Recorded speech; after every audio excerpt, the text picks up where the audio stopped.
Hello friends, இனி நம்ம பார்க்க போகிற வண்டி 2011 ஆகஸ்ட் மந்தில் ரெஜிஸ்டர் பண்ண Yamaha FZ silver blue black colour EN 76 Tenkasi ஆர்டிஓவில் வண்டி ரெஜிஸ்டர் பண்ணியிருக்காங்க. வண்டியோட நம்பர் ஆஃப் ஓனர் பார்த்தீங்கன்னா சிங்கிள் ஓனர் கண்டிஷனில் இருக்குது. வண்டியோட பேப்பர் எல்லாமே கரண்டாக இருக்குது. இன்சூரன்ஸ் லைவாக தான் இருக்குது. இன்சூரன்ஸ் பார்த்தீங்கன்னா நெக்ஸ்ட் மந்த் வரைக்கும் கரண்டாக இருக்குது.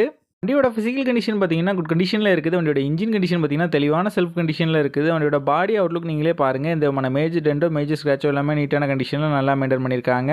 வண்டியோட ஃப்ரண்ட் டயர் பார்த்தீங்கன்னா கொஞ்சம் போரான கண்டிஷனில் இருக்குது. வண்டியோட பேக் டயர் பார்த்தீங்கன்னா தெளிவான கண்டிஷனில் இருக்குது. ரீசெண்டாக தான் ஜென்ரல் சர்வீஸ் எல்லாமே கம்ப்ளீட் பண்ணியிருக்காங்க. வண்டியில் எந்த விதமான மேஜர் ரீப்ளேஸ்மெண்ட் எதுவுமே கிடையாதுன்னு சொல்லியிருக்காங்க. இந்த வண்டி இருக்க லொக்கேஷன் கன்னியாகுமரி மாவட்டம் களியக்காவிலையில் தான் இந்த வண்டி இருக்குது. இந்த வண்டிக்கு அவங்க சொல்கிற ப்ரைஸ் 26,000 சொல்கிறாங்க. ப்ரைஸ் வந்து ஃபிக்ஸ்டு இல்லை, ஸ்லைட்லி நெகோஷியபிள் தான். நம்ம சேனலில் வீடியோ பார்த்துட்டு வந்தோன்னு சொன்னீங்கன்னா ஸ்பெஷல் டிஸ்கவுண்ட்டும் கொடுக்குறேன்னு சொல்லியிருக்காங்க. இந்த வண்டி நீடு இருக்கவங்க கீழே விசிபிளான நம்பருக்கு கால் பண்ணுங்கள். இந்த வண்டி பற்றின ஃபுல் டீட்டெயில் டிஸ்கிரிப்ஷனில் கொடுத்துருக்கேன், செக் பண்ணிக்கோங்க.